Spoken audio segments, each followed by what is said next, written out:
Have you ever at some point in your life felt like someone was more valuable than you are because of how much money they're making or whatever it is they possess?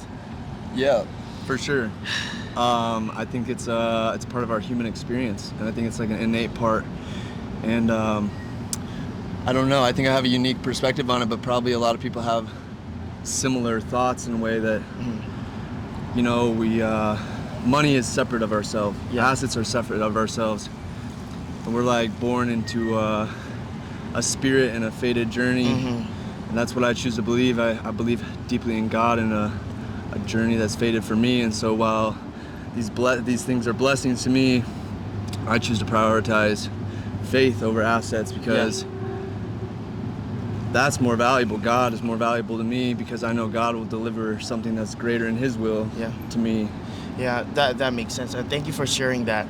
Do you think that the way it's looked at right now in the world is the best way to look at what a man can offer to other people around him, or even his spouse or significant other or something?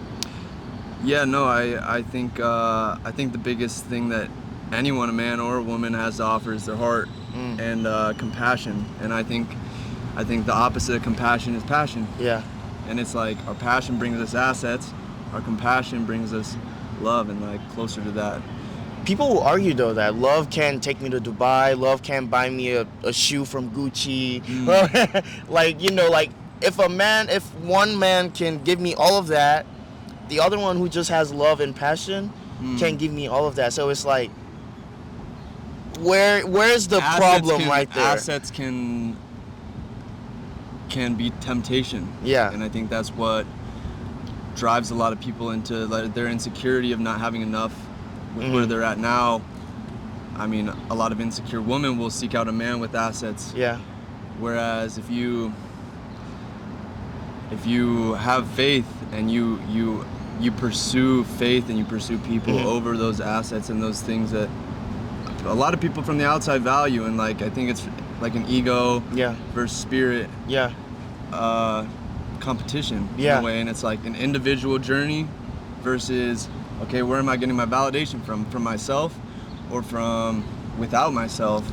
And the same thing is like within a relationship or without a relationship. It's like the things that I have, other people will validate for that woman that those are great things, and they'll praise you for having a man that can provide that. But in private, everybody knows what happens in private. They fight, they bicker, they're performing just like people go perform at their jobs to get their assets.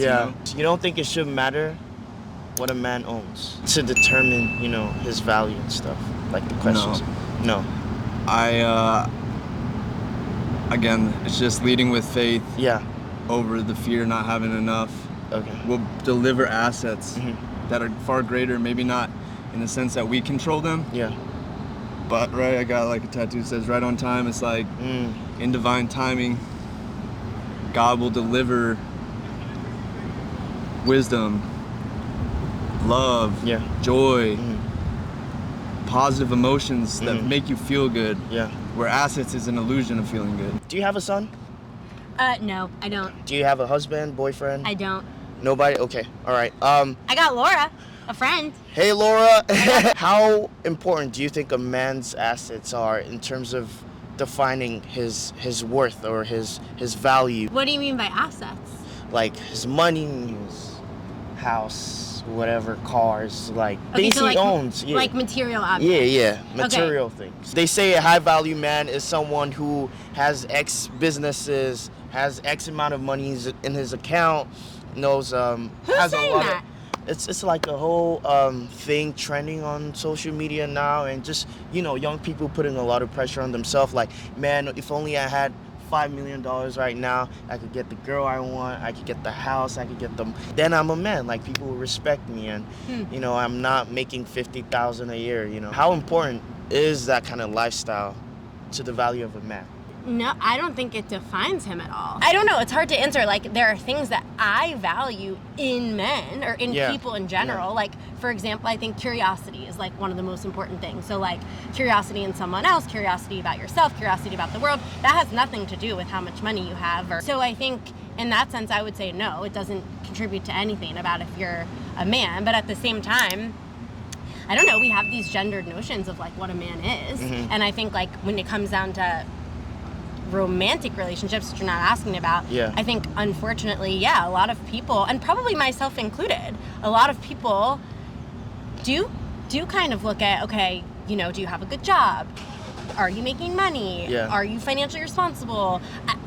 I don't think I personally would look at like houses they own or cars or that sorts of things. But yeah, I think that we can't help it, we being humans, can't help it to think a little bit of like, oh yeah, this person is more attractive because they have these things. But then when you take a second to actually think about it, no, I don't think it contributes to their value. It's tricky. Do you think the same degree it's considered for men is also the same degree it's considered for women? No. No, it's not? Like you said, romantically, for example, if I wanted to get in a relationship with this girl, am I thinking about what job she has, how much money is she making? You know, I'm not just looking at her attractively or, you know, her physical appearance, but all of those stuff too. Like, do you think it's weighed the same for men and women? No, I mean, no. Like, we've been socialized for it not to weigh the same. Yeah. So, no. So men are viewed more through those lenses, if I'm... Yeah, I think it's changing a little. I think we're socialized to weigh them differently. But I don't think I don't think it defines someone's value. I think I'm talking about romantically. Yeah. And that's different than what you initially asked. Yeah, definitely. You clarified that. So No. No? Not in any way, shape, or form. In the first world, you know, we grow up thinking that assets are everything. You know, we should have this amount in our 401ks by age 35. All the statistics are out there, but I believe that a man's wealth and value is already assigned long before he was born.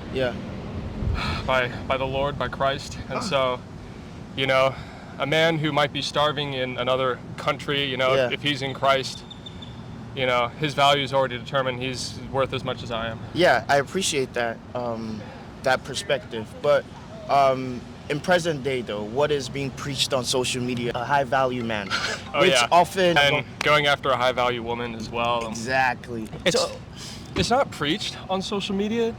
It's just subtly implied everywhere we look.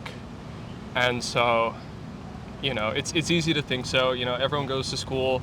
If they're taught the right things, if they're taught that they already have value and they see that Jimmy over here is flaunting all this stuff and people are attracted to that, then they're going to think, gee, what's wrong with me? Yeah. Do you think that narrative, like, puts a lot of pressure on young men out there, or even older men, too? Because they might not have a lot, but, you know, here and there, they're being told that you need to have this much to get the woman or to be respected in society and, you know, stuff like that. Yeah, I do. I think there's pressure, but I think there's also a way out of that pressure. I think a lot of people grow out of it.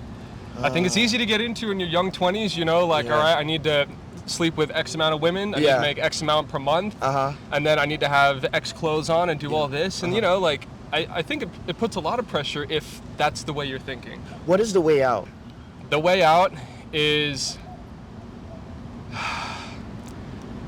you know, you can look at spiritualism and they'll tell you that you're worth a whole bunch if you look inward. And that doesn't matter because you looking inward changes every single day depending on the dopamine and serotonin going through your brain. The only way out that I know a lot of other people know is committing your life to Christ, committing your life to God. And, you know, the Lord Jesus, when he came down as a human being, he didn't surround himself with the highest, richest men. You know, he surrounded himself with the lowest in society and turned them into great men. And they always had that value, but, you know, they weren't chasing wealth.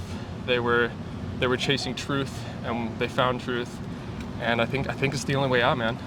So as you can see there, the question, what came to mind when you read it? Well, I'm going through a divorce right now. I'm sorry to hear that. The process of divorce is this really ugly exercise in quantifying value. So I guess that was what I thought of when I saw it. Did it, before you got married, was his assets something you considered? I guess define assets. So yeah, that could go anywhere. So material things like houses, cars, money, stuff like that. Yeah. Did that weigh into that decision? I mean, to me, there's for anybody that I would want to be with, I would want to know that they are capable of being in the world and taking care of themselves. I didn't need them. I didn't need, a spouse to take care of me. I was perfectly capable of doing that, and I believe in, having independence. Yeah.